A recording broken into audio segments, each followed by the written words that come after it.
Hey everybody, my name is Crispy Hanako. I am going to be running Catherine Hard Story Mode, which is 90%. This game has been run twice at AGDQ2016 and 2018 by Ghoul for a one-player, two-controller Babel run. Babel is the secondary kind of mode that you have to get gold trophies on all the levels in order to get to. Most people don't know it exists, but this is the part of the game that if you've played this game, this is what you're familiar with. So without further ado, 3, 2, 1, go! Take a perch on the edge of your seat and enjoy the strange tale of Catherine. Okay, I'm not going to dwell too long on the story. I'll just give anybody who hasn't played this game a brief synopsis. You play a guy named Vince. He has a girlfriend named Catherine. He goes to a bar one night with his friends. His friends leave him there. And he meets a girl named Catherine. Over the next week or so, hilarity ensues. Hope that's enough. I'm kidding. This game is actually really nice when it comes to the story. Atlas put a lot of care and attention into the story. And if you do play this game, I would highly recommend that you play it without subtitles. This game is infinitely better without subtitles, coming from somebody who has played this game with subtitles. If you have not played it, play it without subtitles. That's all. More of the story. So you might be asking yourself, isn't this game about climbing blocks? Yes, it is. It just so happens that this is the tutorial level, and it's very slow to go through the tutorial the way it's intended to be. So what we do is we collapse the stage, allowing bits and pieces of the stage to fall, which, one, bypasses the tutorial, and two, it's actually faster to do this than it is to climb it the intended way. Mostly because we're skipping the tutorial prompts. Because when that happens, it's just like in the beginning of this. It'll have a little flashing pink arrow or exclamation point, stopping you in your tracks where you have to button mash through the tutorial. The underground cemetery is over. And like the little announcer just said, that's the end of stage 1. So in between stages, you'll get little mixes of 3D and actual 2D animation. It's kind of nice to watch. It's more like a TV drama kind of thing. Like I said, this game is really fun casually to deal with. And it's very difficult casually if you don't know what you're actually doing. A lot of these stages are just memorization.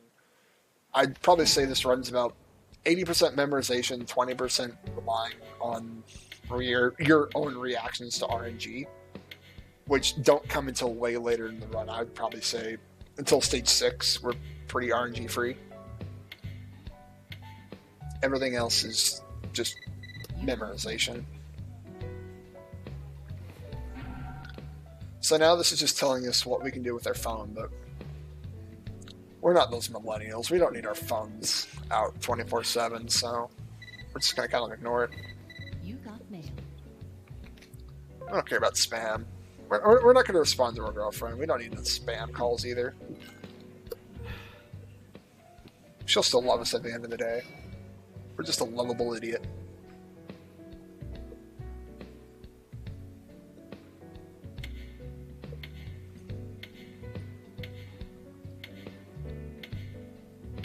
So like I mentioned earlier, this is the part of the story where the second girl he meets at the bar, Catherine, shows up. If you're playing without subtitles, trying to keep up with which Catherine it's talking about, it's the best part, honestly. Your brain jumps to so many conclusions, like, are they talking about this Catherine? Are they talking about that one? What are you waiting for? And even if you do play with subtitles, it comes to the point where it replaces Catherine in the subtitle with her or she. And even blatantly, at the very end, it gets rid of the first letter and only has Athryn at it. It really likes to play on the homonyms there.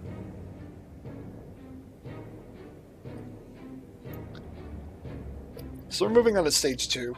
This introduces the next kind of block we're going to be talking about, which is the crack block, the one I just stepped on right there. If it looks like the two that are there, they have 2 steps on. You can step on it twice without it breaking. But if you step on it once, it's going to go to a crack state, and you can only step on it once.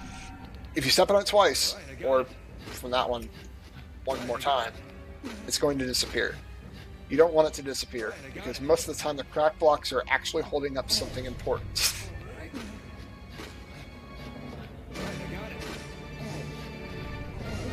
And what I just did there was called sidling. If there's not a block to stand on beneath you, you'll hang on to the edge. As the game keeps telling us, edge. And using sidling, you can actually maneuver around walls like that, blocks that you just pulled off to the side. It's something you really need to get used to. Oh God, tutorials are fun, aren't they? I love how they interrupt you every 3 seconds. They actually kind of went overboard with stuff, to be honest. So once you reach the goal, you're pretty safe for the next 20-25 seconds. Just watch your score go up. Your score is what you use to buy items with. So the more score you have, the more items you can, or the more expensive items you can generally buy. But the thing is, you can only buy 1 item a night. And the shopkeep is in here, so I can't really explain any more to that. But I will explain the items as we come to them. Same thing with the different style of blocks as well.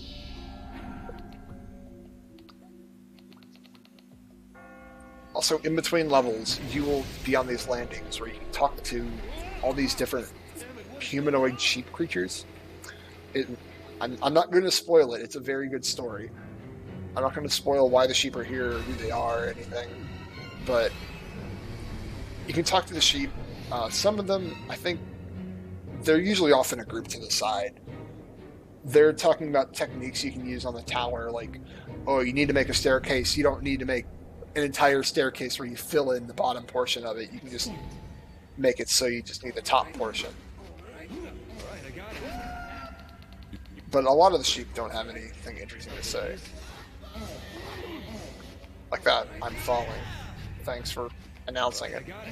So what I picked up is a created dark block, which will allow us to create a dark block in front of us. The thing is about dark blocks, if they have a face on them, you cannot move them. They are immobile for all purposes there. I thought he already fell. And what the tutorial was telling you there is that you can get crushed to death. And you really don't want to get crushed. Just turn into red mist, essentially. So what I'm doing here is I'm pushing and pulling these blocks in a specific order in order to make the end gate fall 1 block so we can get to it a little quicker. I didn't want to actually pull that one. That's actually bad. It's whatever. Deal with it. It's not that big of a deal. Sometimes the game can just drop your inputs. It runs at 30 frames a second, which I assume the inputs are only being pulled once every frame, so it's not the most accurate in the world, to be honest. You survived. Impressive. So now we're going to use some of our score to go buy an item for the next stage. It's very helpful, so we don't have to faff around with another staircase later on. So this fat sheep's the merchant sheep. He sells 2 items a night, but on the first night he only sells 1. It's kind of just tutorial. It's like, hey, I'm the shopkeep, you can buy stuff from me, but here's the only item I have for sale. He'll sell anything from these creative blocks, either in the light variety where you can move them after you've created them, or the dark variety, which we found in the level, we can't move those. He'll also sell retries, which the retries are ridiculously expensive. You can find those out in the world. It's honestly, if we do a run without any retries, that'd be great. He also sells other items such as a bell, which will create or turn all blocks into a movable white block. Pause. I don't want to pause. That just wastes time. It's the killer. So I'm going to try to waste a little bit of time down here. So that should be enough in order for this boss to cooperate later on. which I think I did it. I hope I did it right.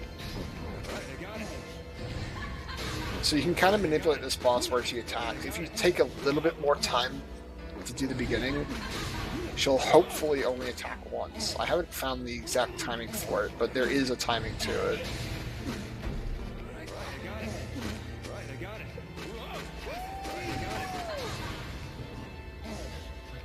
So we're just going to create a little staircase here, but it looks like we're about to run out of space, isn't it? That's where the creative block comes in. The day is saved. Alright. So she didn't attack there, and she didn't attack here. If she doesn't attack up here, we got the good cycle at the beginning. Which, we got it.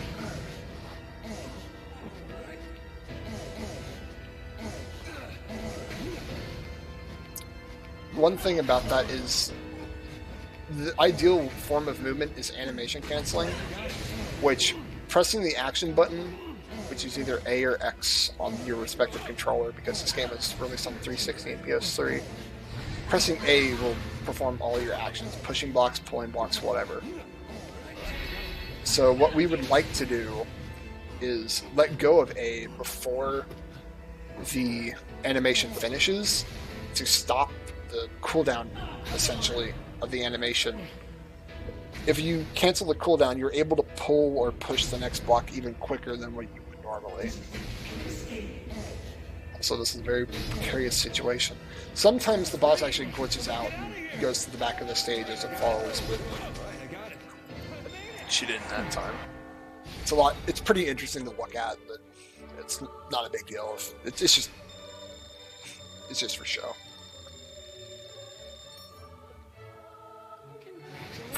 And with that stage done, we have the tutorial out of the way. Although the game will bug us every once in a while about stuff we can do in the bar, we're not going to do anything in the bar. Casually, you can talk to people in the bar, but we're a speedrun. We don't want to talk to people. Especially if they have nothing interesting to say. Everybody in the bar just might as well say, I am error.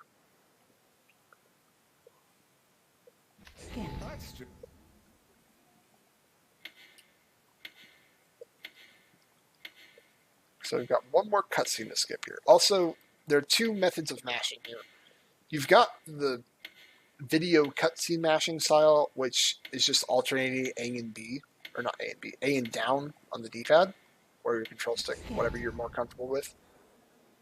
And then you have dialogue mashing, which if you just mash A like you would for cutscene skipping, it skips to the end of the line and then skips to the next line.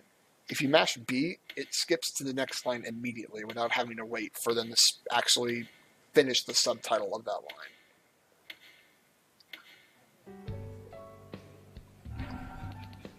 So that was just the game telling us we can talk around the bar. You can also drink at the bar, but we don't drink, even though it does make you go faster in the stage. It's not worth it early on because it takes about 40 seconds or so to get fully drunk, which increases your speed to, I think, 1.3% or something. Something around there. But the thing is, it doesn't last until the end of the game. It lasts until the end of the night. So once you're done with the boss, it's gone. You have to do it all over again. It's not worth it over the course of this run.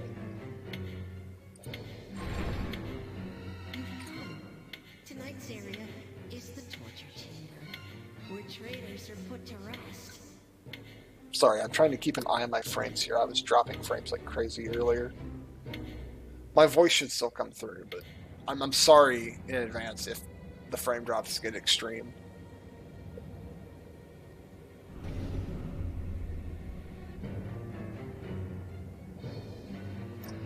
So now we're on the stage 3, torture chamber. This game is clearly telling us what it is. This stage introduces spike blocks, which one of those sheep over there should demonstrate how they work. Like that. You have about 1/10 of a second to get out of there before they hit you. I think it's only the first frame of the animation, so that actually is deadly. Everything else is just cosmetic. So it's best not to linger on them for too long. I've also hit that shit out of my way because he was pretty slow there. Whack someone with a pillow, I mean, that doesn't really hurt, it's just kind of more of an annoyance, really.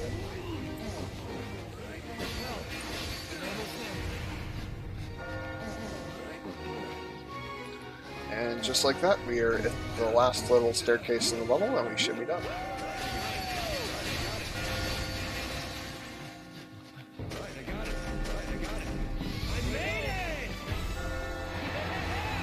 Pretty cool.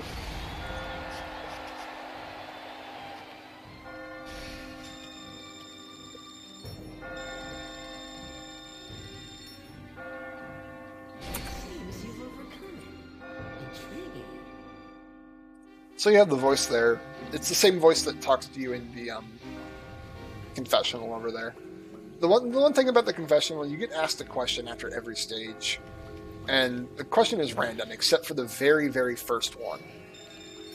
Sometimes it's so random you can even get the same question twice in a row. I've had that happen to me on several occasions. Ideally, we would like it, or like a way to be able to manipulate it so it gives us an answer that has both answers meet in the middle. Because if they meet in the middle, the pie chart doesn't take as long to fill up.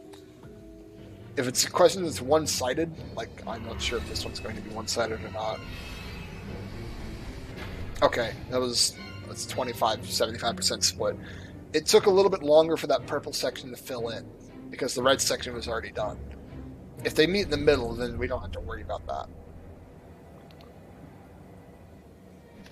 And there are some questions that are 50-50. So what I bought from the shopkeep is an energy drink.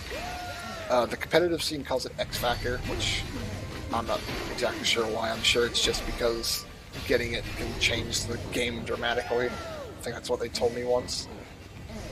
But it allows you to climb 2 steps at once, like the subtitle there is telling you. There are actually 2 variants of it. The shopkeep doesn't sell the second variant, but the second variant exists later on in stage 6-3, which allows you to climb 3 steps. Just almost to the point where we can show it off as well.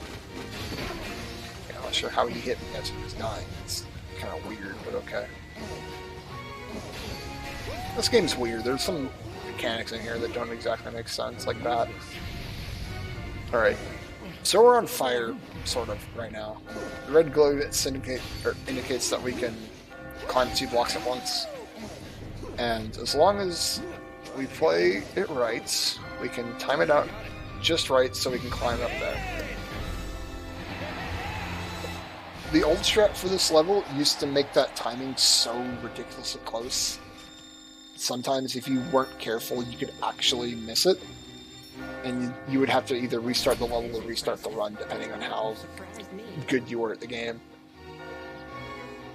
But that route is a lot safer. It's actually a little bit faster as well.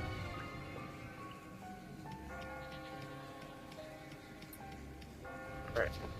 So we'll move on to the confessional, and then we'll move on to the final stage of the level. Or, level of the stage, I'm sorry.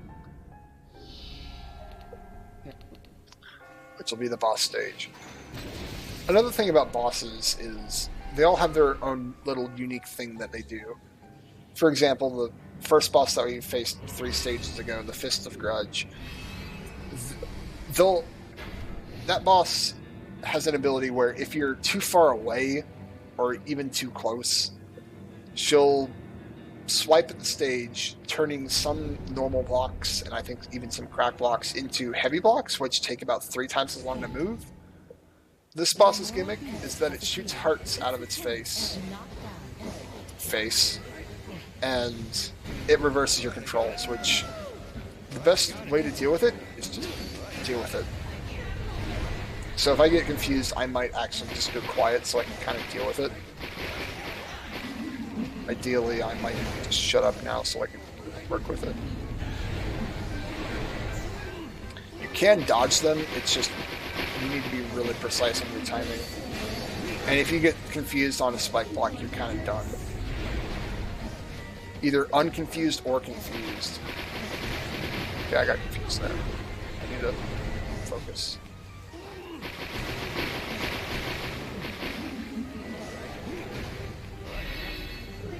That ended just at the right time, too.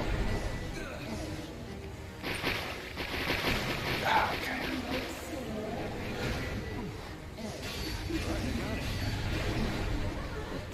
I'm going to wait here for it to wear off. So I really don't want to get stuck on a spike block and get confused.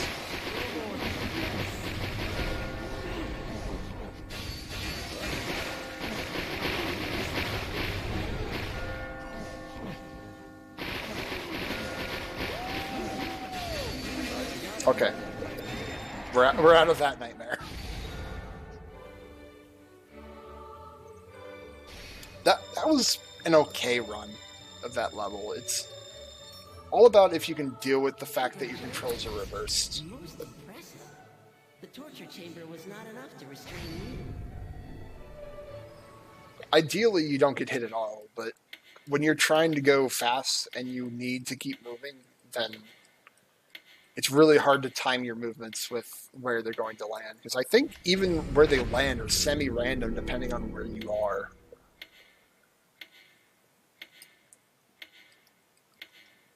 Because sometimes you can run through it as soon as it hits the block, and then other times it'll hit you as you're transitioning to the next block. It's all kind of weird.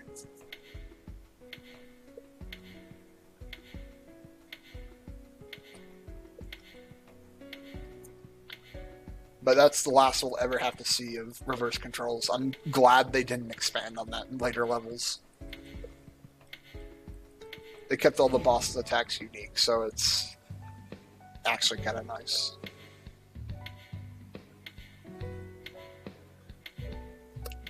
So besides the intro level, this is the shortest stage, stage 4, which is the Inquisition. It only consists of 2 stages, so it's going to go pretty quick.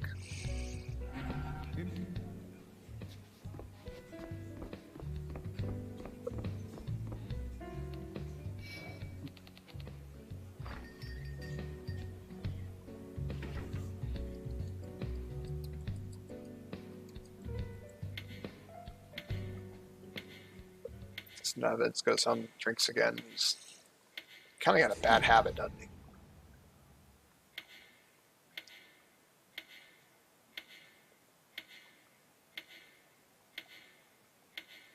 There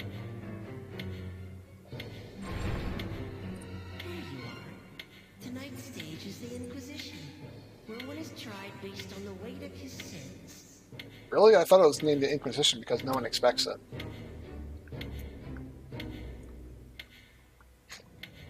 I just sometimes like to talk back to the game.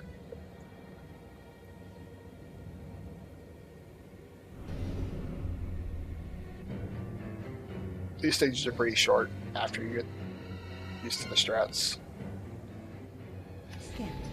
So instead of going up, we're actually going to go down. There's enough padding at the bottom of the stage for it to collapse, and we're actually going to make it collapse as well. Not like this. So here goes the rest of the stage. So, explaining a bit more on how the stage collapses.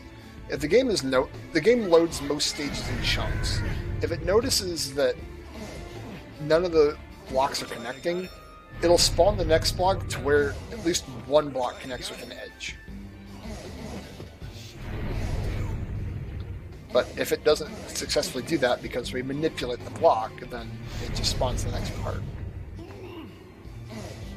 So now I'm going to try to make this next part of the stage spawn a little bit early. So I'm going to push these out, stand on this block, make the end spawn, pull this back, and now I don't have to wait for that last part to spawn.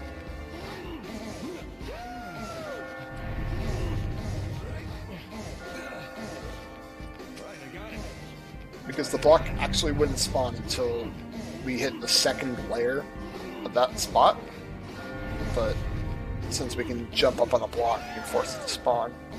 Also, our score is really low. We need to buy an item, so I'm going to grab some of those coins. It'll give us just enough. We'll have about 400 points left over after buying the item we need to.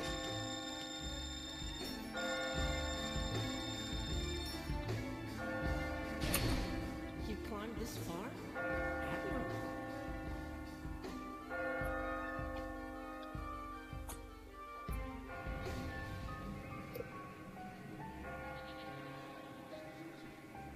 So now we'll run over to the shopkeep and we're going to buy a bell.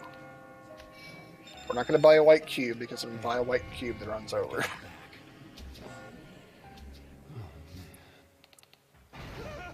Okay, this question is flat out. It's like, so that's what I was telling you guys about. There are two girls named Catherine. They're just spelled differently, and this is one of the questions where it's dead in the middle, which is the best case scenario for having a question, because it's so much faster to go through it.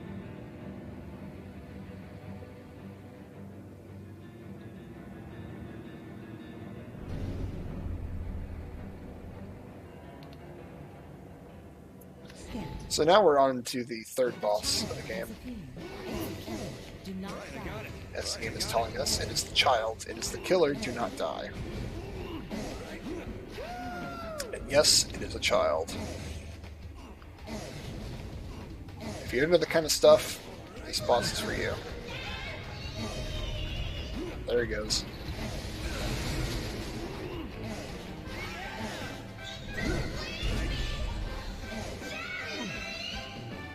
I'm not a fan of this boss.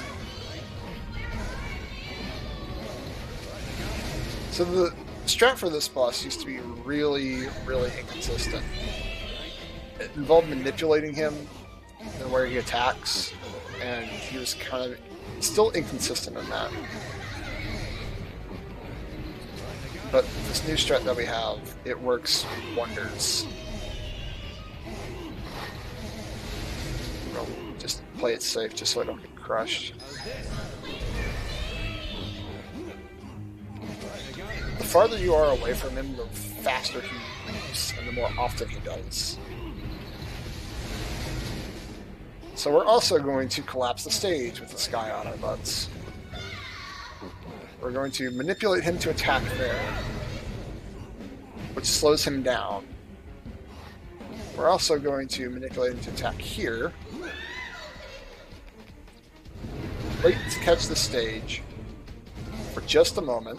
So the next part spawns one block farther away. Manipulate it one more time. Have this long section fall away. And we're going to catch the ending. A little more. Okay, we were one block early, but that's absolutely fine. I would rather be one block early than one block too late. It's usually on the second bell ring is when you want to try to push the block. But sometimes, again, it's better to be early. Congratulations. Thus ends the Inquisition.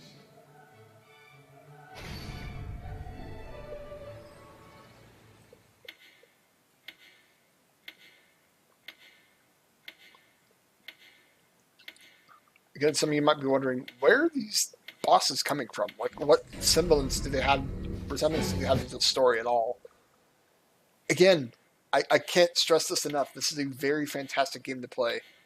Play it without subtitles. Play it, if you're in a relationship, definitely play it with whoever you're in a relationship with. I've had so many friends come over. We tried playing this. Again, tried. We didn't get very far. But the ones that were in a relationship and playing it, they argued about what answer to pick, and it was honestly hilarious to watch them argue over it.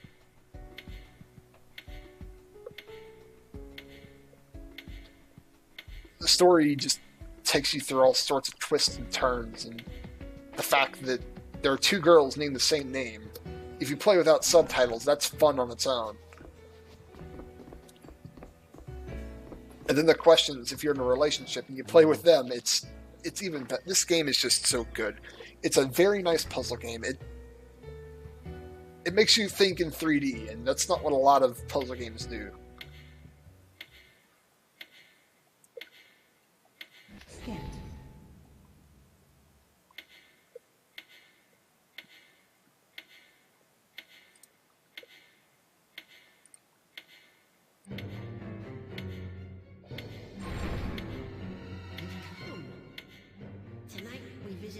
quadrangle. I didn't expect you to climb this high. Okay, as the voice was telling us, this is the quadrangle.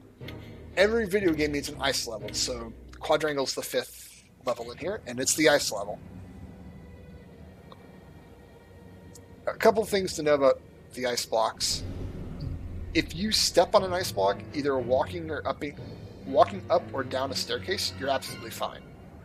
If you walk side to side or forward and back, it will send you to the edge, and you will not stop unless you hit a non-ice block or you fall off the edge, as this sheep will demonstrate.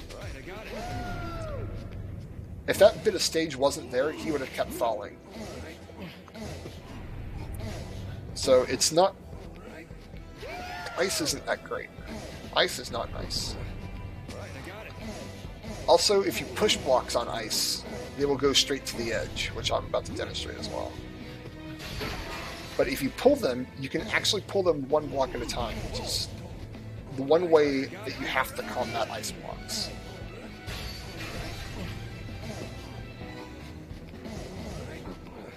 Poor sheep getting trapped in the cube there. Again, as well. You can sidle on ice just fine as well. So that's one way to get around them as well.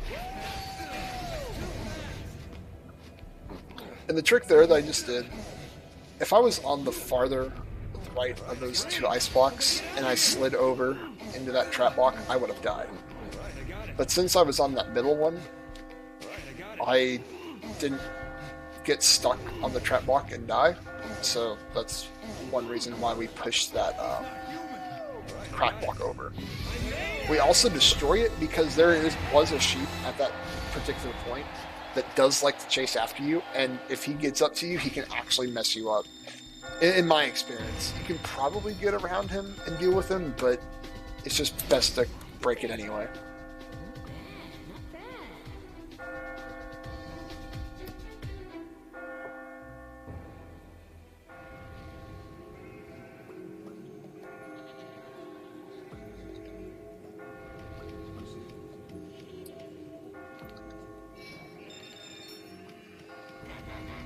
So, we're going to buy another bell again, which means we're going to collapse the stage. If you see us grab a bell, then we're most likely going to collapse the stage. Because other than that, bells really have no use unless you've played this before and it's like, okay, there's a lot of hazards here, I don't want to deal with them. But in this case, we're just going to use it so we can collapse the tower.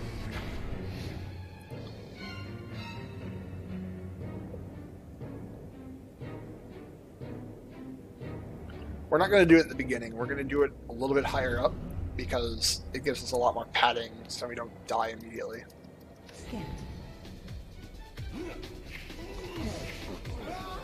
And that sheep was the perfect demonstration of ice blocks that carry you to the edge.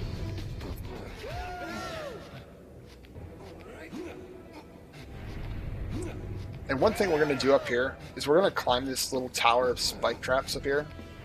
And then we're going to drop down on this little fat sheep, which pins him to the ground and prevents him from moving for a little bit. If it were a player-controlled sheep, I think it's the next input on your controller that would make you move and get up. But since it's an AI, it's just whenever the game feels like moving the AI.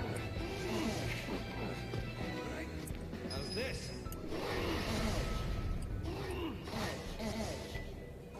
And that's just a little bit of somewhat of the competitive scene.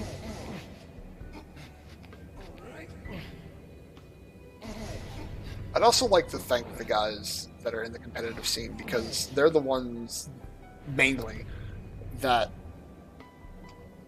made the sequel that's coming out possible, because they're actually adding online play for competitives. So it's the Eastern and Western competitive scenes that basically helped Full Body get made. Which I can't wait to run it as well. It's just the fact that it's on a console I don't own. But if you love the game enough, you'll do whatever it takes to play it.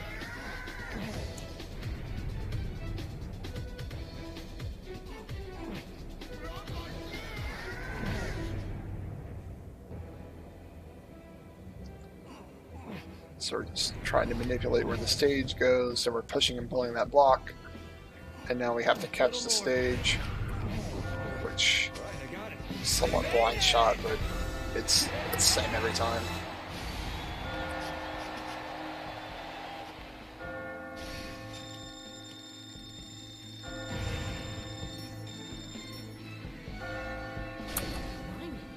It was a sight to see. I didn't expect to see a gulp there. So now we're going on to Doom's Bride. We used to buy a block for this because we didn't have the right setup for it. But what we're going to do is a similar setup that doesn't require the block. But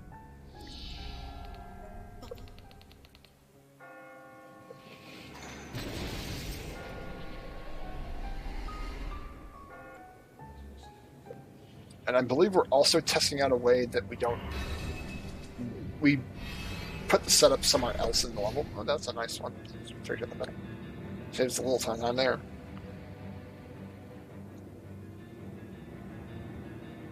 But this game, between Isosaur, me, and Yobi Bear, we're trying to reroute some of the parts that are kind of silly. Doom's Bride has appeared.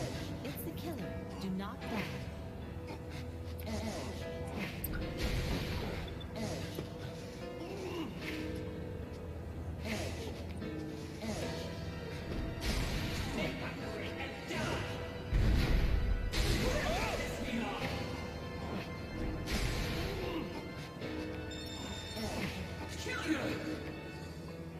Okay, that was a little bit sloppy to get that set up, but we're good. So just like the child, we're trying to manipulate her to attack. But unlike the child, we can manipulate her to attack in the same spot every time.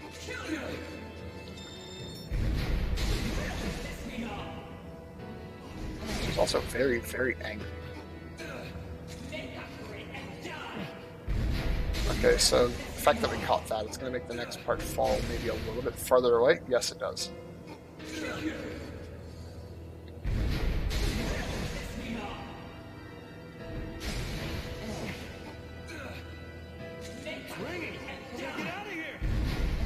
Oh, I was actually scared I didn't catch that.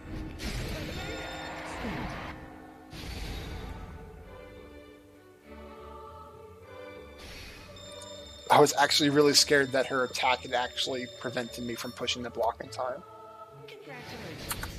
The quadrangle ends here.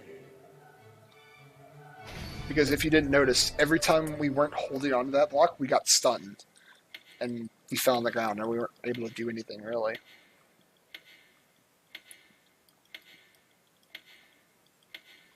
Scan. So with that out of the way, we're moving on to stage 6 now, which is going to be, according to my splits, it's going to be the clock towel, but that doesn't sound too scary. Scan.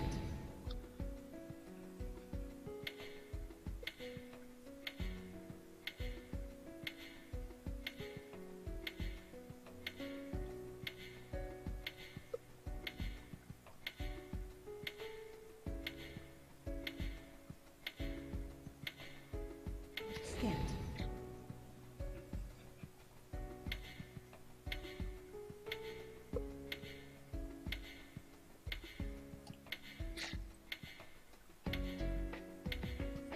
A lot of this game is just waiting for the loading screens to go out. Another thing about that, I play on a 360. Isosaur, which is the world record holder, he plays on a PS3. They both have their differences, in which 360 has worse loading times, but better performance in-game. PS3 has a lot of frame drops in-game, but much better loads, despite them being kind of inconsistent. Scan. I'm also not sure how much of a difference it makes between the downloaded and disc versions, but from what Isu has been telling me, he says that even the loading times between those are inconsistent. Sometimes the disc will be faster, and then other times the download's faster. Here's tonight's location. This clock has been in use since ancient times. But like I said before, we're moving on the clock towel. It's not that bad.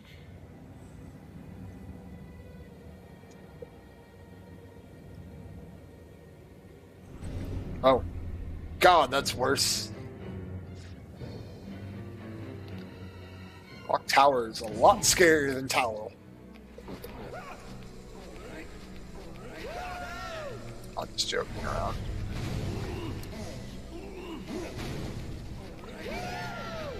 Gotta have some fun every once in a while. So, we did pick up a bell block, but we're not actually going to use it to collapse the tower. We're going to use it to prevent the tower from turning into rubble, essentially. Because if we didn't, there'd be so many crack blocks down there, and since there are two bomb blocks right next to each other, those are going to explode simultaneously and destroy that entire chunk, make it harder to climb up. So we use it there to avoid that. So we're going to sidle around here, and then we're going to drop down, sidle there. And for whatever reason, I'm not sure if Atlas intentionally put this in the game, but if you sidle to the back of a block, Vince sort of hesitates and takes about 1/10 of a second longer to sidle around the back. Which, your controls do get reversed when you're on the back of the tower, but I'm not sure if that was intentional or not.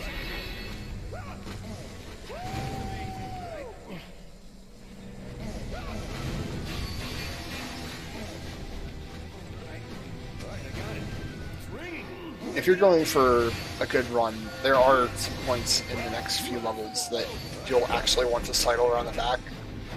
But for Marathon, I honestly wouldn't do it because those are kind of risky.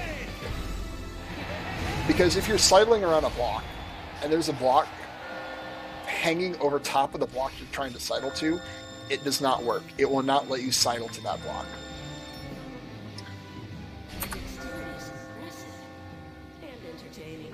Because the ledge is not able... Vince is not able to grab the ledge of the next block because it's being hung over by another one. Yep, walk around the sheep. Even though there's a bell option here, it's better to go with the block.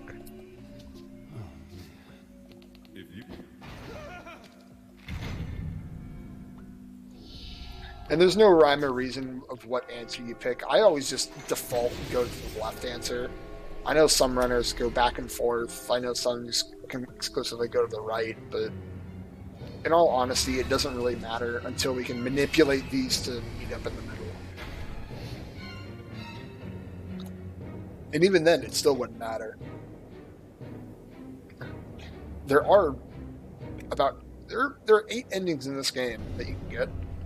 And it depends on how you answer the questions that you're presented in the confessional. So, unless someone wants to do a 100% run and try to get all the endings like that, they're gonna have to memorize what answers are where and keep their meter accordingly.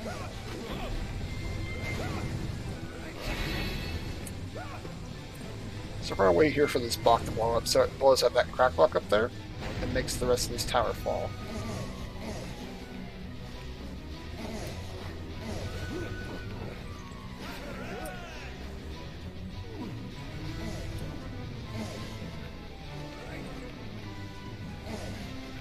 Alright, I'm going to focus here a little bit because I did mess up on this earlier and I just like to focus. This is the part right here I was telling you about where you can go behind it. But since the stage falls, that bomb block right there could actually prevent me from climbing up if I'm too slow.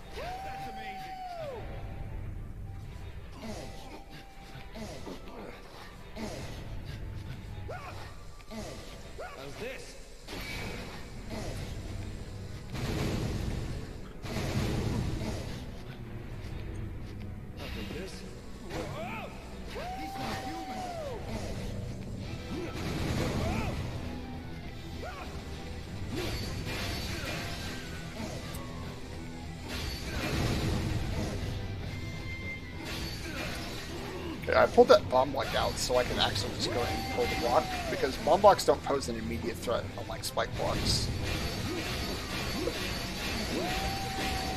Oh, that was actually really bad. I froze there for a second, and I'm not sure why I did that. Again, this is the part where you can sidle around the back, but for safety, I'm not going to do that. Plus, I just had a panic attack.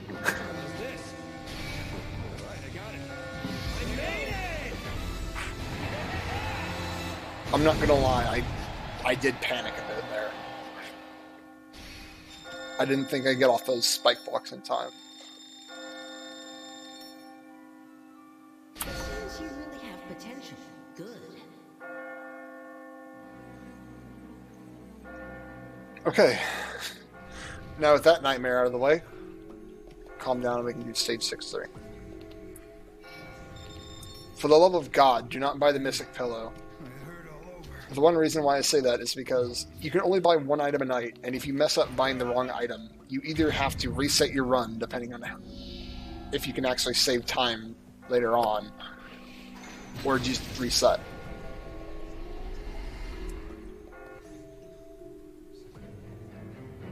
And you can find the items in the world, but if you're trying to buy an item to prepare for the next level, then you want to buy the right item.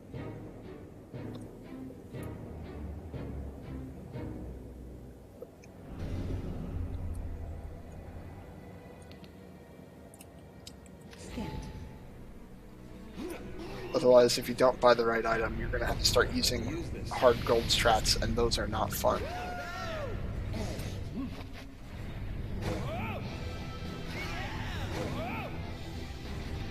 As I was mentioning back in Torture Chamber, where we're trying to make sure we have optimal movement with these drinks over here, with this one, that kind of breaks the rule because we're only using it occasionally, because most of the stage is a staircase anyway.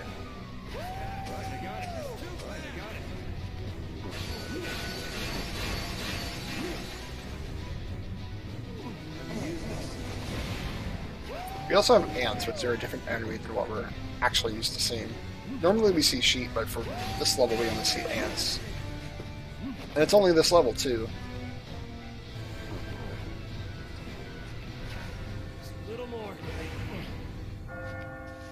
This ant's really slow. On easy and hard, he's really slow, but on normal, he's actually fast. I've actually had my game glitch out and make him fast for some reason. I'm not sure why that happened, but every time we get him, it's kind of nice because that just saves a little bit of time. I think it saves around 4 seconds.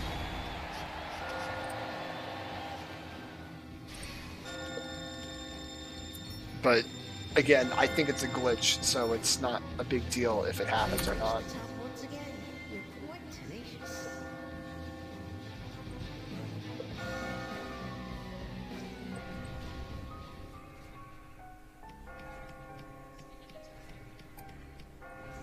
Okay, so we're moving on to the boss of the stage. It's a child with chainsaw. It's stage 4's boss, but Vincent is a very, very hazardous parent. He gave his child a chainsaw. And now his baby's the Terminator. I mean, this guy should not have children.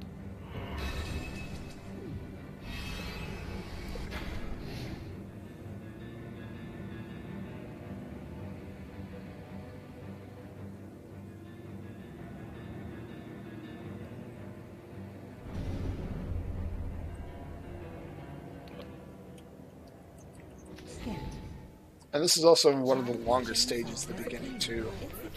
From this point on, up to this point, this is the longest stage, besides 2 if we were actually, or stage 2's boss, if we were to actually climb it.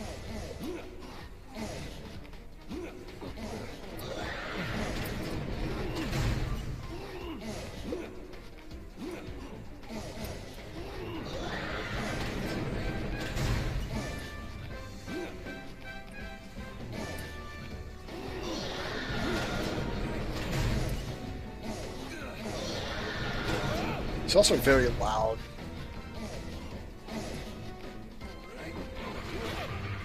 So his gimmicks are he can cut off the right two sections of the stage. And then he also fires up these little pellets, which make blocks fall, and make little buzzsaws fall as well. If a block falls on top of a block, it becomes a cracked block. If a buzzsaw lands on it, it doesn't do anything to the block. Go figure. But you also have advanced notice with the buzzsaw because it takes a little longer for it to fall. And from this moment on, I'm actually going to try to focus a bit because this stage is very dangerous.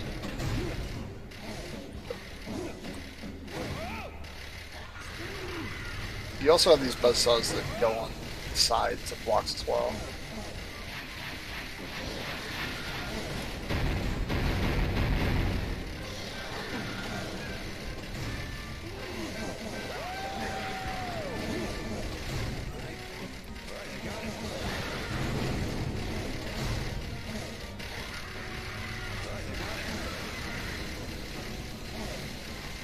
Probably gonna have to wait here. And of course there's a buzzsaw that lands on me. That's fine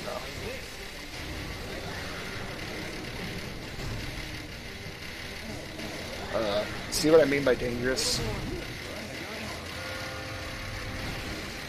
These buzzsaws have wonky hitboxes too. They're not fun to deal with.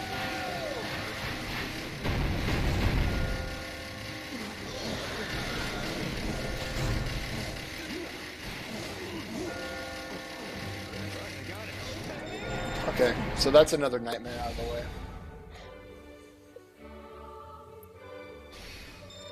That stage is actually really bad if you get bad buzzsaw RNG.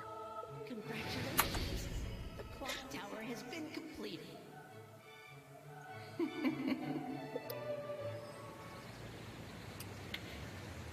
Scan. But like I mentioned way earlier, 80% of this is just memorization, and then 20% of it is reacting to bad RNG. And the RNG is not even bad at this point. The bosses are pretty predictable in where they're going to attack, and you can even manipulate some of them. Scan. The randomness doesn't happen until the very last stage, of course, because why wouldn't it? Scan. But we're not close to the last stage yet. We still have stage 7, 8, and 9 to go.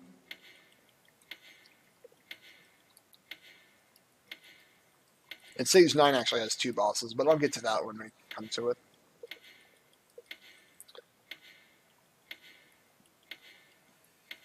Scan.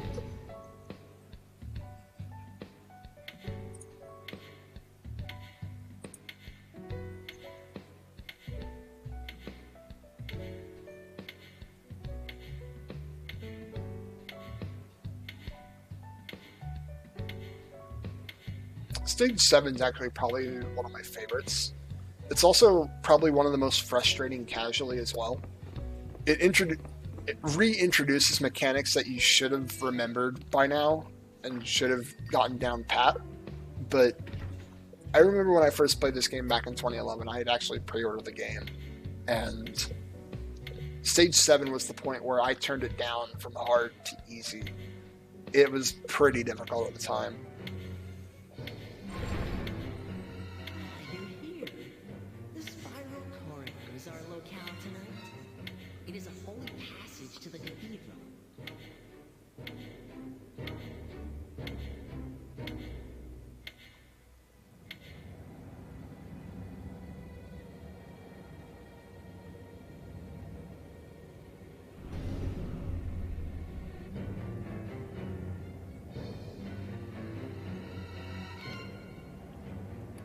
Scan. You also get circus music for these, so it's actually kind of nice too. Or at least I think it's circus music.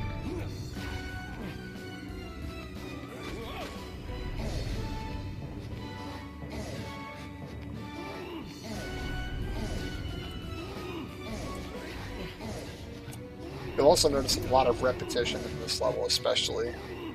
It gives you this section twice, but it's slightly different each time.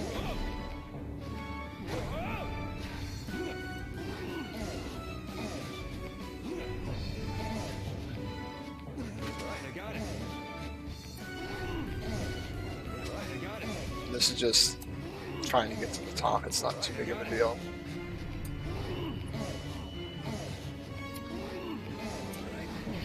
Alright, so I pulled that block out of the wall. We can't do that up here because that would cause the block that's directly above me right now to fall. And we don't want that. So we have to pull it from the wall there. The far right wall. We have to kind of interrupt our pattern so we can go to the other side. So now we're going to do a pattern called the Inazuma, I believe, which is just taking 2 blocks and trying to make a staircase go to the side. And just climb up that way. The minimum pattern you need is an area of 3. But you can do more. You can do more with more space, but 3 is the absolute minimum. You can't climb upwards if you don't have 3 blocks.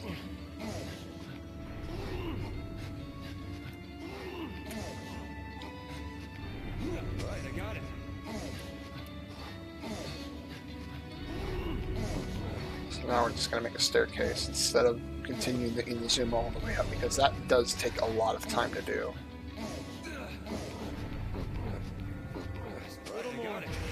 So now we're going to do a little mini collapse here. We're going to push 1 layer out so that the end gate is a little bit different. I wish I could have gotten that to show, but it's a little too high. I can't really show it, but we'll see in a minute.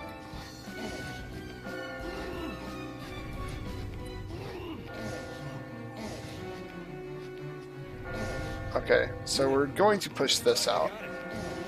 So those dark blocks that are above us are actually supposed to be 1 block higher. But since we pushed it out, we can actually make a staircase up that way. Instead of continuing Inazuma all the way down. Because Inazuma is, as much as it is a fun technique to do, and you can do, and that's the best technique you can do for a 3 wide area, it is also very, very slow. You survived. I knew you wouldn't die here.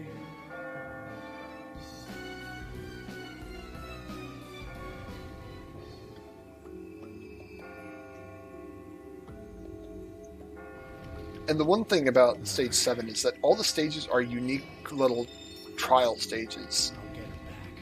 This is probably why it's my favorite in the level. That and the boss. I really like the boss.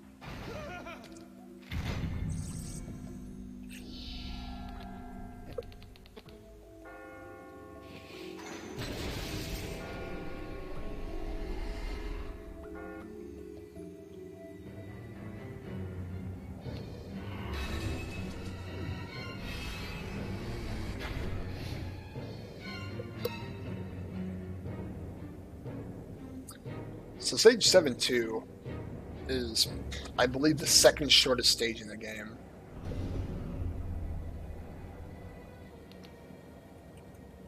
Scanned.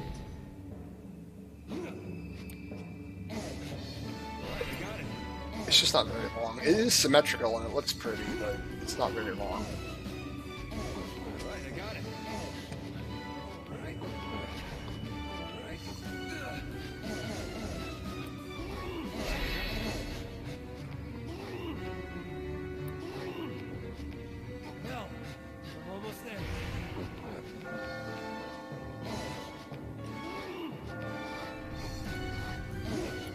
It's also faster to pull a block than it is to push it, so which is why I had a weird movement there.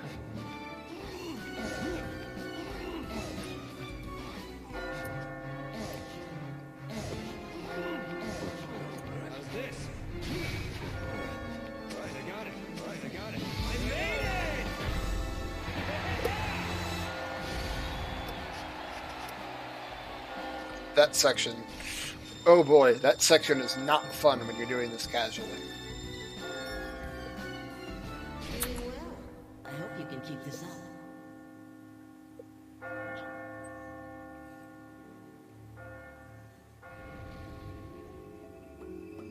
Damn it! Fuck. Guys, you need to watch your language.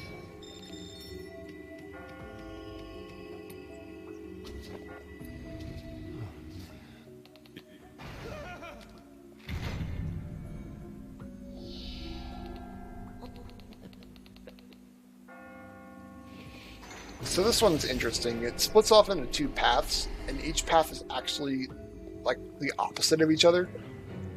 We'll see what we mean when we get to it.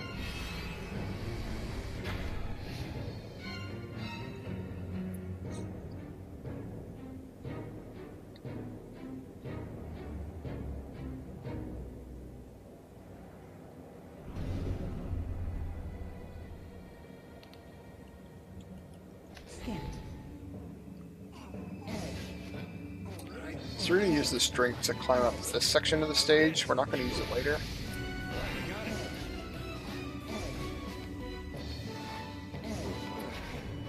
Oh, that might hurt me here. Might have to retry. Yeah, we're going to have to retry the level. I apologize for that. My controller is not very cooperative, and the fact that this game only runs at 30 doesn't help either. I thought I was pulling onto that crack block, but apparently I wasn't. But now I got it, so we're good. It wasn't too bad. That part of the level's pretty quick anyway.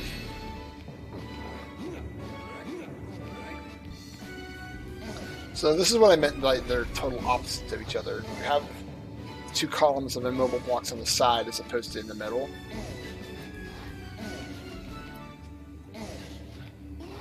But in all honesty, I believe the other side's actually harder, which is why they give you the spring block and all the money running up to it, trying to reward you for it. But you still get some money going up this one as well. Just a little more.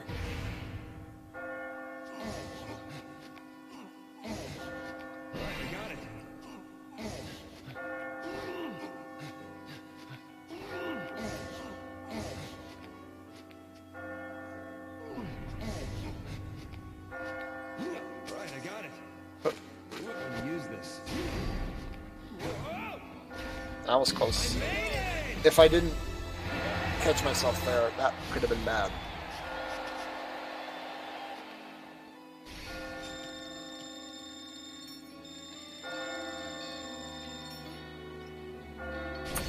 So, 22 seconds of time lost. That's a lot better than what some levels are. Some levels are really unforgiving if you mess up. Some of the earlier levels, if we don't grab the checkpoint at all, and if we mess up, that's about a minute and a half down the drain. So I'm just glad that it's only about 20 seconds.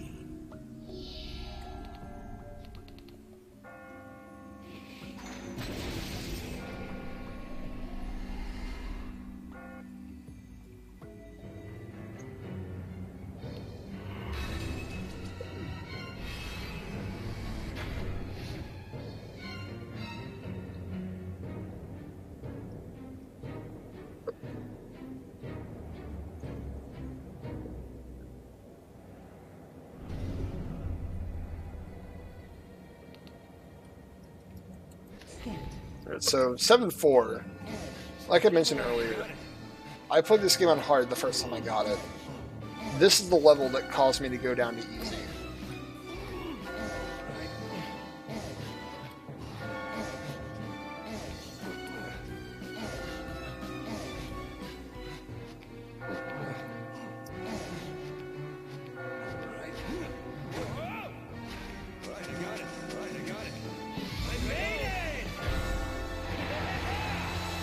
But now that it's all memorization, it's not that bad. Even on easy, this stage is kind of confusing as well, because it really plays with edge mechanics, and it's really daunting the first time you see it.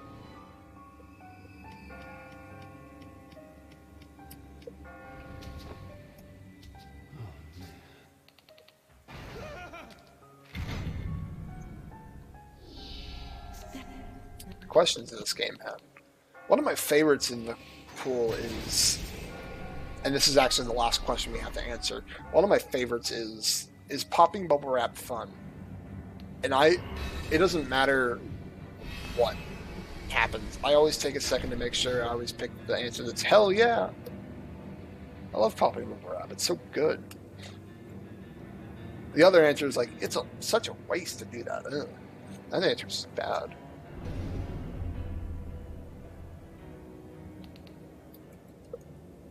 Scanned. Alright, so this is my favorite The boss in the shadow game. pencil has appeared. It's the killer. Do not die.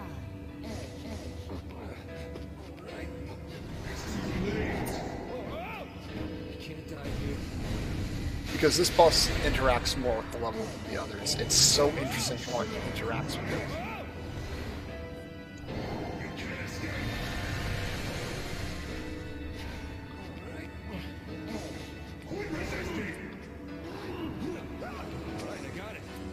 So we're going to take the little hidden path stuff that's level's got. Casually, you'll never see these. Unless someone's got a really, really sharp eye. Even then, they're like, oh, what's back there?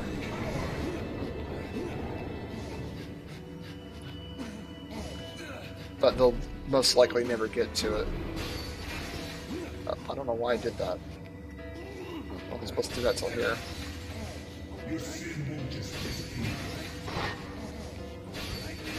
So we're going to sidle all the way over.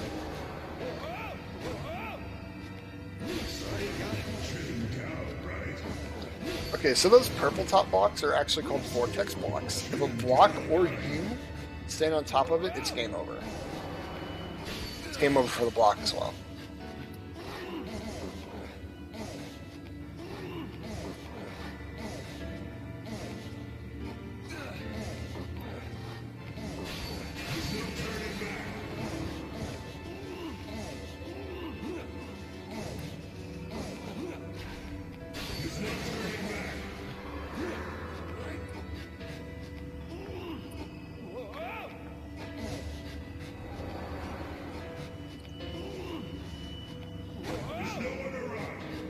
I actually need to focus here because this is actually kind of dangerous.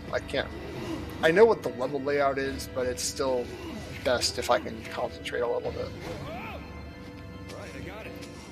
Because I have messed this up and I did not grab either checkpoint.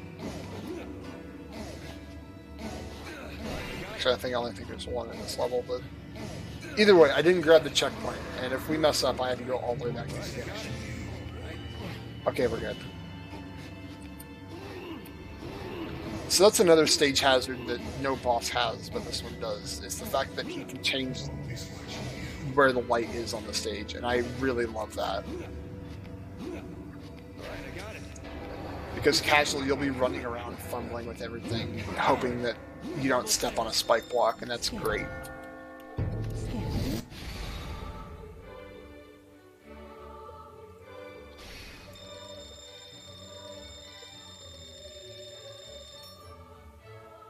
Congratulations on such splendid work.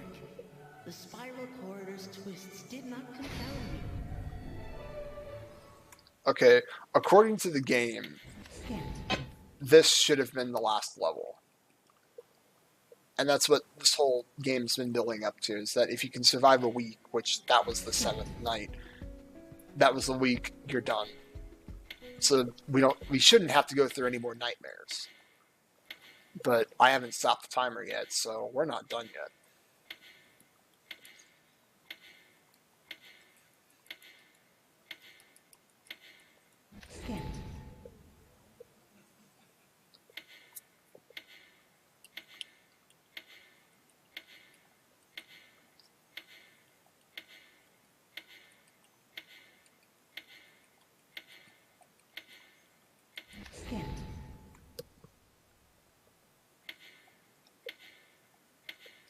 So, if you're one of those people where you won't like to experience games yourself, this is probably the final call on spoilers. So, from this point on, consider it spoiler territory.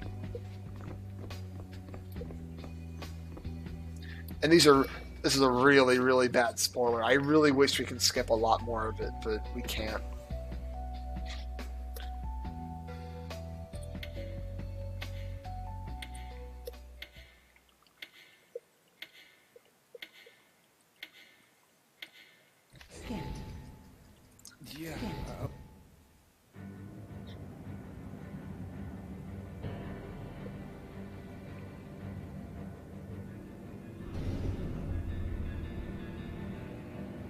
So this is the cathedral. This is what we've been working for this entire week.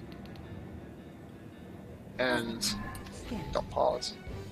Catherine has appeared. It's the killer. Do not die. Title boss. So the person that's chasing us is Catherine, the woman that we found in the bar. And the woman that's following us is our girlfriend, Catherine. AI is not Atlas's strong suit. Especially for Catherine. Your girlfriend, not the boss. The boss is actually okay. It's a joke in the speedrun community that Catherine that's actually chasing you is not the final boss, but it's Catherine, the one that you're escorting.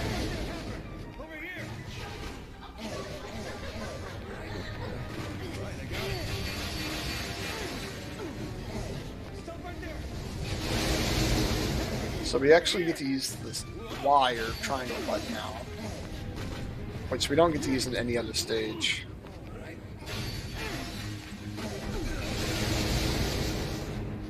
Okay, I'm glad she actually caught up with that.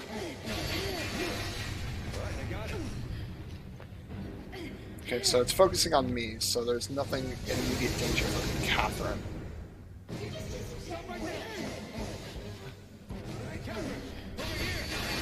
Alright. For whatever reason, this stage lags really badly, and you can't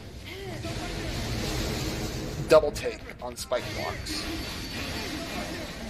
So I'm taking full advantage of stopping Catherine to stop the spike blocks.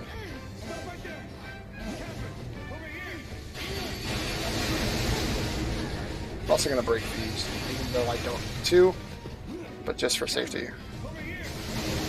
Oh, she needs to climb a little bit faster. There she goes. So the gimmick with this is that the AI is bad. And that you need to make a staircase for Catherine to climb up as well. As you may or may not have saw, there are no checkpoints in this level. If you mess up, you are all the way back at the beginning. And most of the time it's not you messing up, it's Catherine messing up.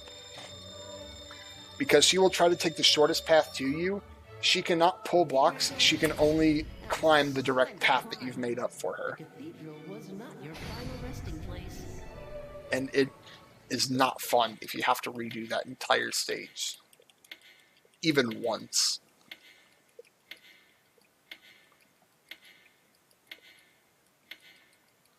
Scan.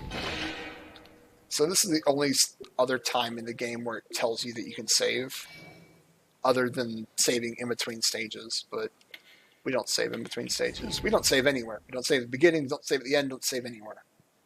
That just takes time. I like to live on the edge. Get it? Edge. No. I'm not throwing edge puns out here. That's not my job.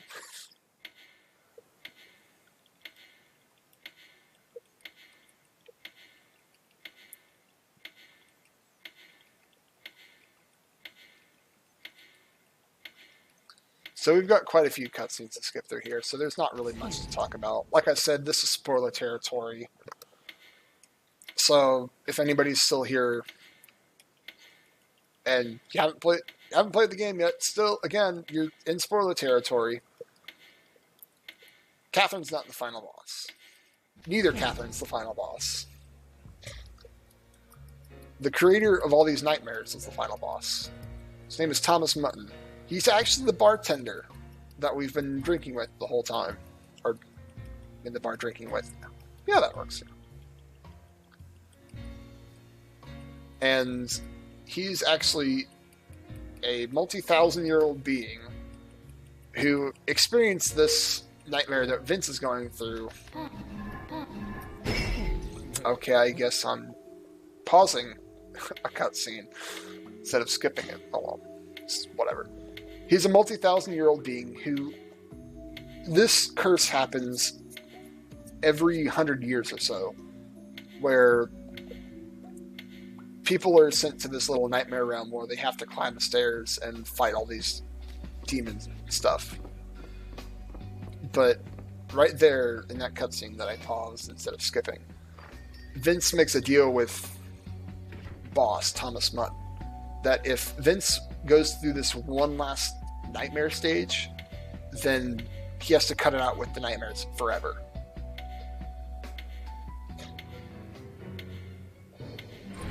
And of course, us being the goody little two shoes that we are actually going to go through with this. This is where the run gets all of its RNG. All of the RNG is in this stage alone, but we won't see it until stage 2.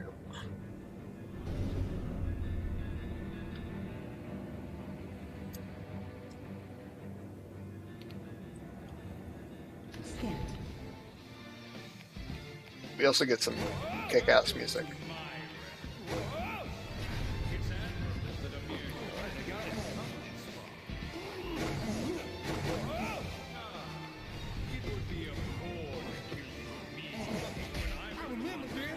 Okay, he's not gonna give up easily, is he?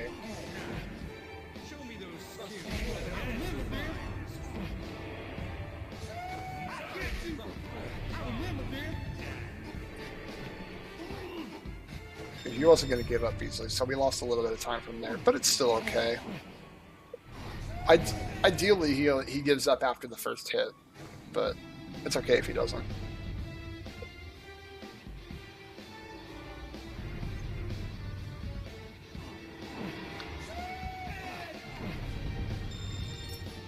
So if you're catching glimpses of those little red kind of wavy blocks there, those are called mystery blocks.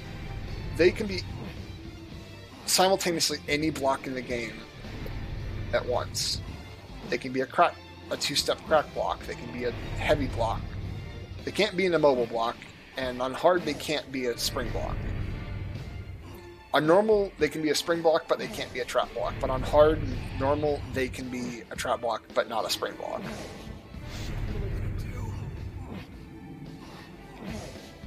The stage actually collapses very quickly, but the collapse setup for this is actually really nice.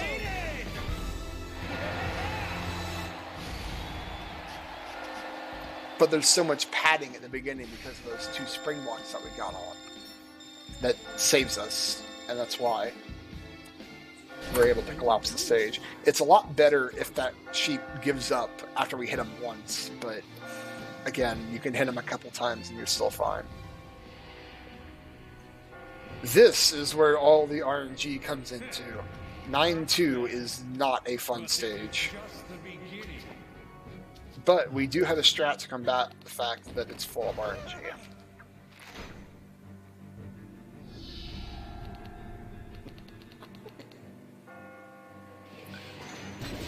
Nine 2 introduces one more type of block, and that's monster blocks.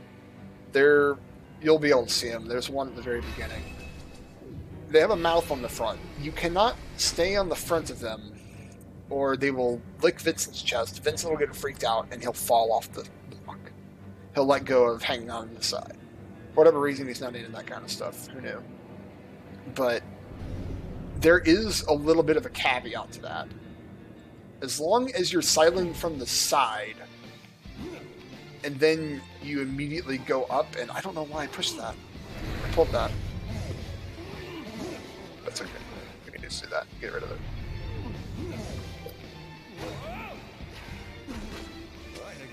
As long as you're coming in from the side and then immediately go on top of the monster block, for one, if you step on top of a monster block, it dies. It's not going to move on its own anymore. But if you sidle from the side and immediately go up, you can actually bypass the fact that you can't hang on it. And what I'm doing right now is I'm manipulating the camera. Okay, that's bad. I have to restart. Simple as that. I can't deal with that.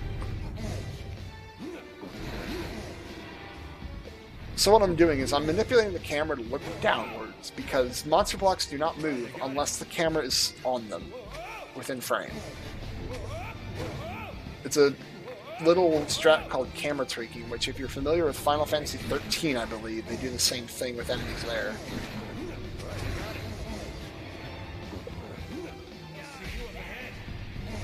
So at this point, we just have to hope that this block right here does not move. Or you pushed the block. Oh my god, that was my controller's fault. I'm sorry.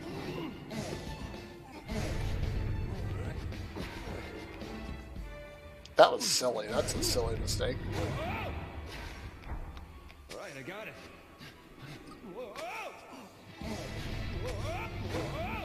Maybe I should grab this checkpoint up here just so we don't have to do that again.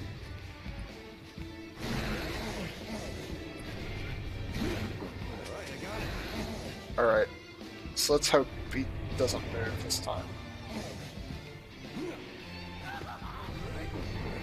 Okay, don't move, and I can't mess you up this time. There we go. We're good now. That's the scariest part of this level. Everything else is smooth sailing. Like, this one can move, but it's not that big of a deal if he does. I'm almost there.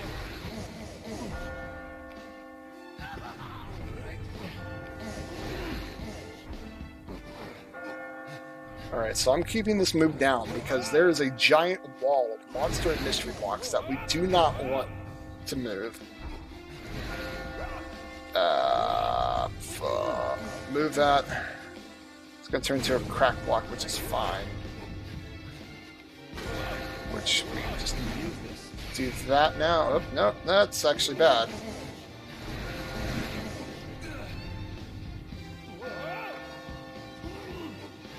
Is that high enough? Oh, it is. Thank God.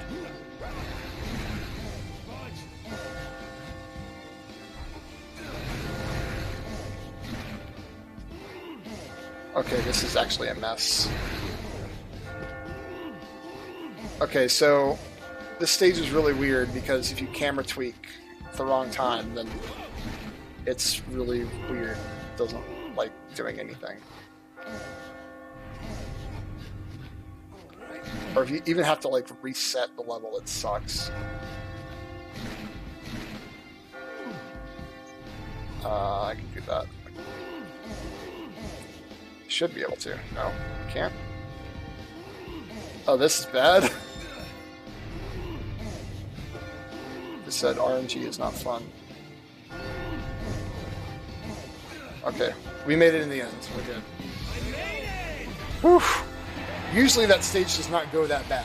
I apologize for that. That stage usually does not go that poorly. Well done, Vincent Brooks. You are quite But that's the cost of having all the RNG at the very end of the stage, at the end of the game.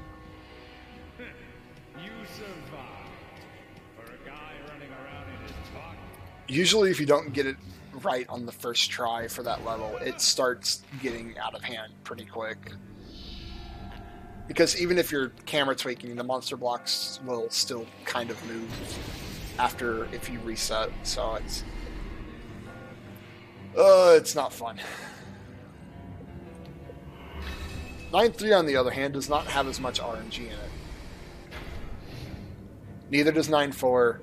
9.5 is okay, and 9.6 is all manipulatable, so.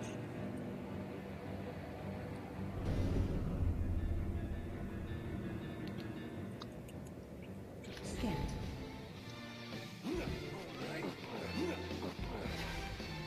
So we have two symmetrical buildings here, so we're just gonna take the side because it's the one I like using.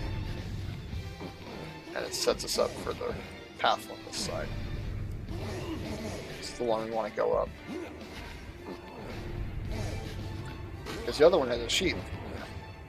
Can't really deal with the sheep.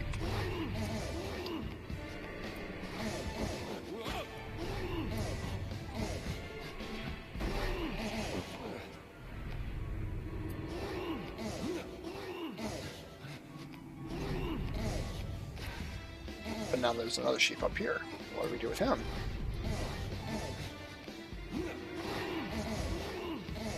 Just ignore him. I just ignore the sheep. I used to fight the sheep because, or at least the first one, because he was a bit of a pain in the butt, but I just ignore him now.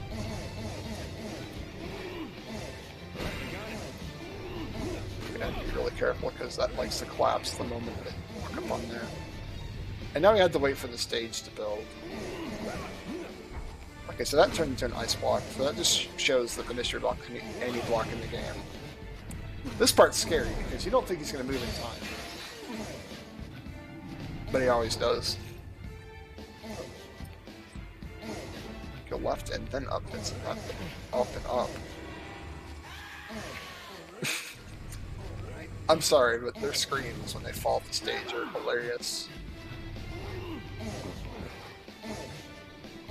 Okay, did we get early exit? Yeah, we got early exit. Cool. Okay, that proves there can be a spike block. Let's see, I can pull that. That wasn't very good.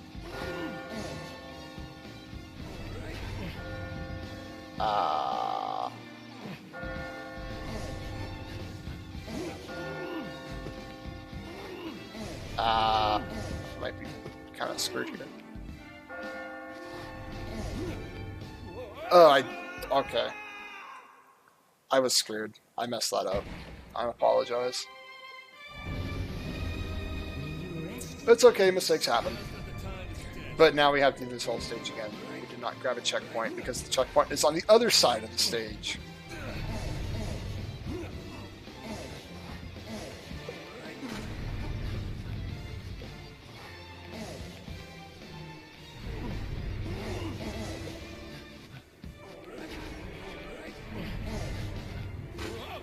So I'm just gonna shut up and focus on the stage right now.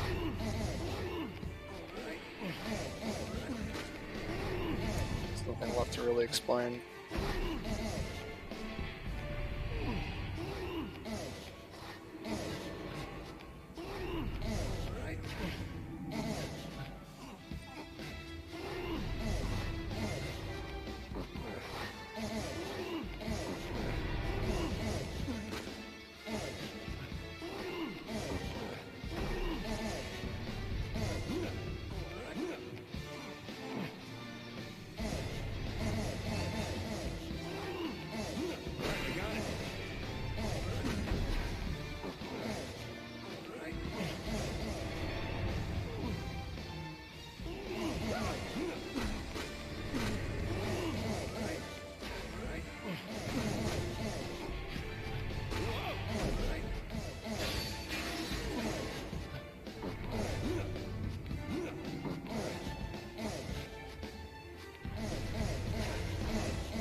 Stop getting that block, please.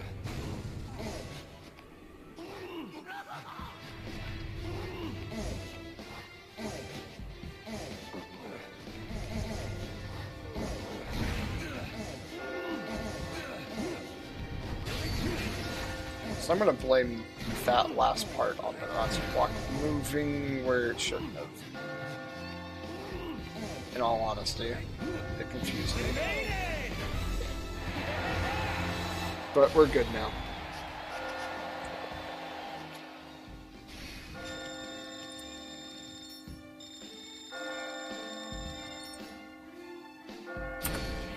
By your struggle. Come, climb up. So I regret to inform you that the rest of these splits are going to be red. There was about 3 minutes I could have saved in the final stage, but the last stage is still going to be red, regardless of how well we do.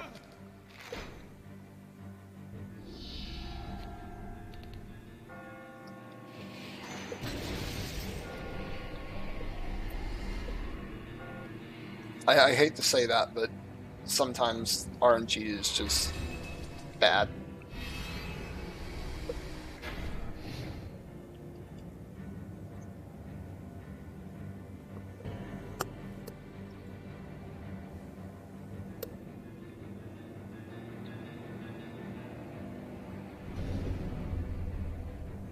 And this next stage isn't that great at RNG either.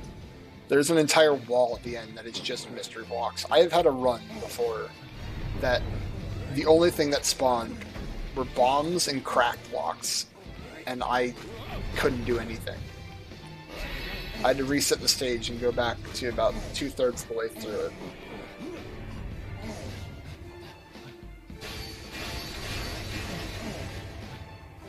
because this is the stage where we actually do grab the checkpoints because they're just conveniently in the way.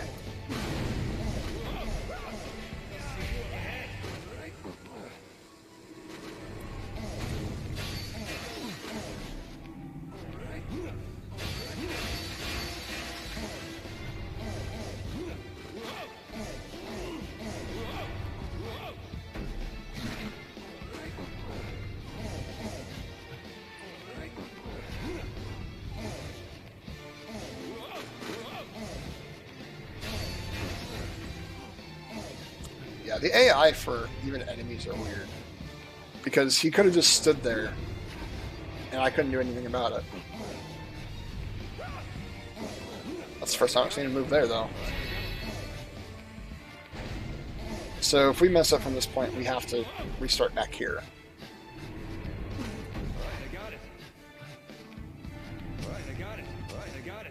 It's no big deal if we do. I mean, what happens, happens.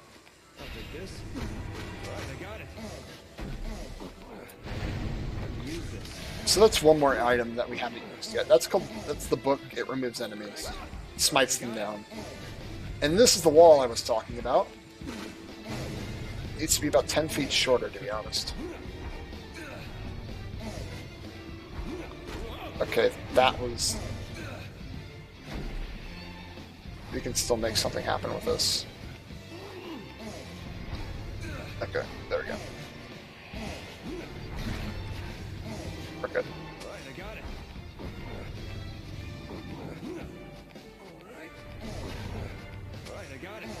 That wasn't awful, but you don't want them to be a crack block because ideally you're getting off of them to make sure they're not spike blocks. We're not...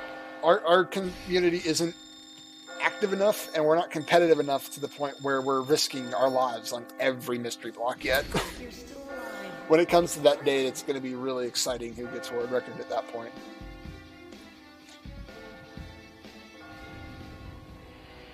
Ah, to think you have this much will to survive.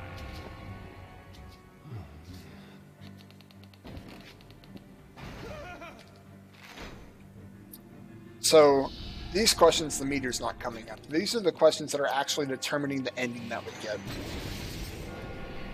Depending on how I answered that one, we could have actually got a second question, but that would also depend on how we answered the first three.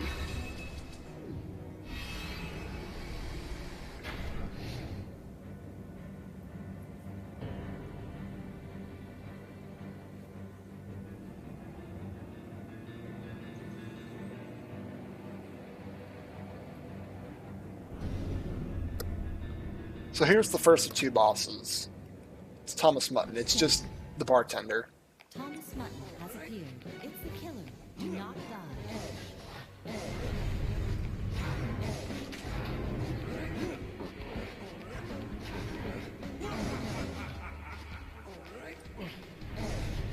So his gimmick is that he can change all the special blocks into a different special block, but it's all the same special block. The thing is, they also have to be spawned as a part of the stage. If they haven't fallen yet, he doesn't change them.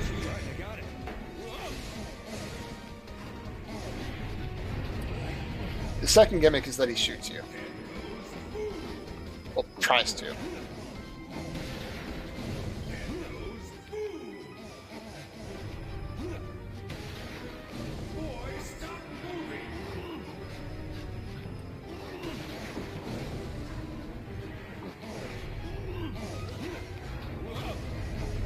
So he's not going to change the blocks, he's more interested in hunting me, I guess. Shoot this place. The fact that he can shoot that block makes it immensely easier.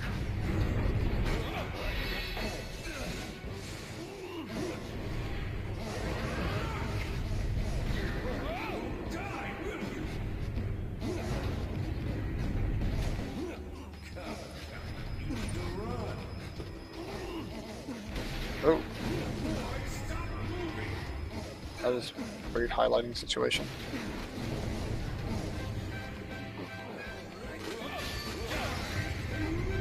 He can also stomp you. That's his third and final gimmick. But he's really inaccurate with that stomp. Shoot this one, please. I don't care for it. Shoot that one, please. Don't care.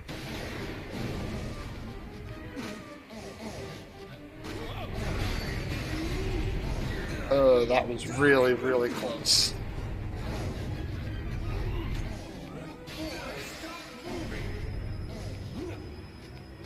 I don't know why he went for that one. I was standing still on a block that he could have got me on.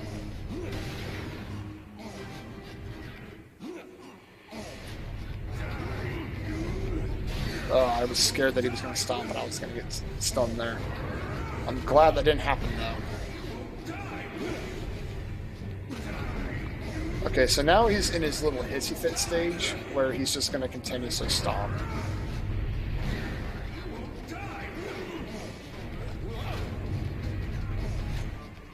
I guess he decides to end it. Shoot this one. I don't care. It's not going to do anything. Shoot over here, please. Thank you.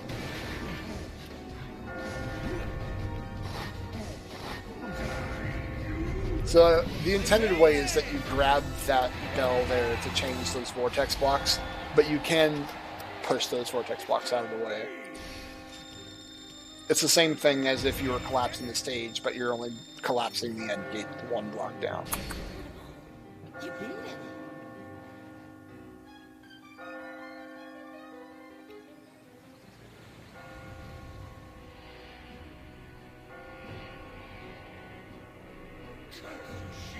How could this happen? So there's no more questions. That was the very last one we answered last stage, or for the last stage. And this is the final boss. I absolutely adore the music in this stage. It does get annoying if you start practicing it, but it's such a hype thing to listen to when you're doing this either casually or you're on a really good pace run, and it just gets your blood going.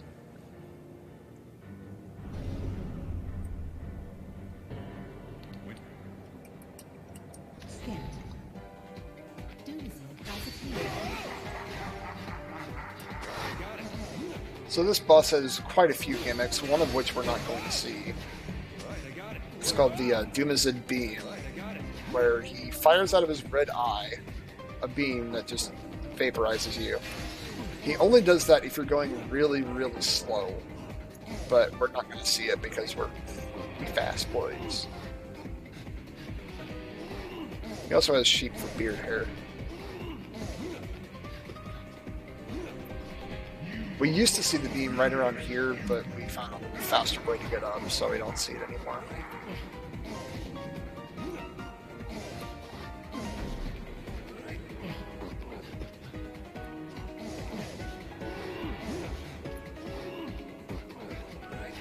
You could also sometimes do it here, but this way is way faster than before. This is a second gimmick, where he puts a curse on us that whenever we pull a block, all the blocks that are special blocks change. It works on a cycle. The one thing you need to know is that if you see an ice block, you're going to see a monster block next. If you see a monster block, it's going to turn into a spring block. And we like spring blocks. And we try to plan our route out accordingly.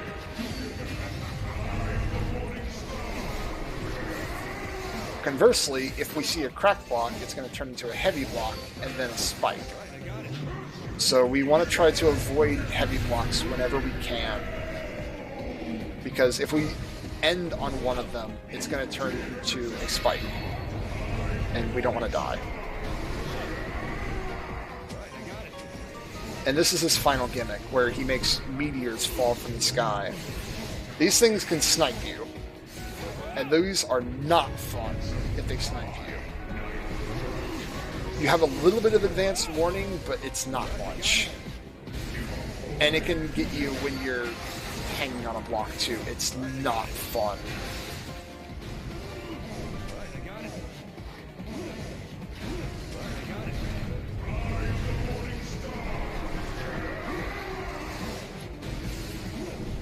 Okay, so we're almost out of danger.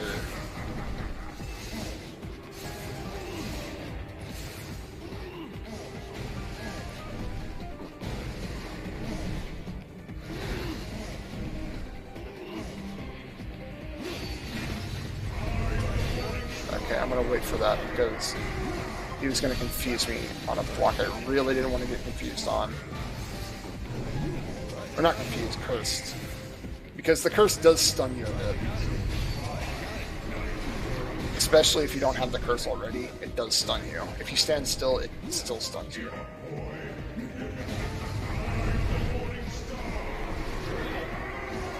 So that was a meteor, and that was really close.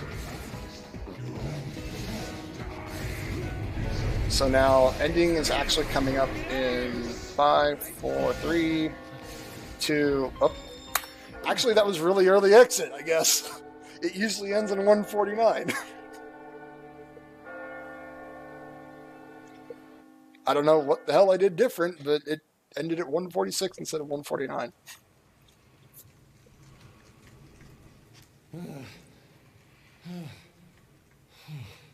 And with that, my heart is actually pounding because I did save the time I was hoping I would save. But anyway. Hell yeah! Serves you right! Vincent said it best. Hell yeah.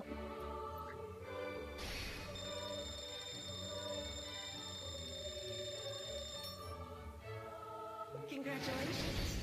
I never imagined you'd climb the Imperial. That's the end of the run. That is Catherine hard story mode. Basically, hard story any percent. And I really hope to see you guys at AGDQ 2019. Thank you so much for your time, and I really hope you consider this game.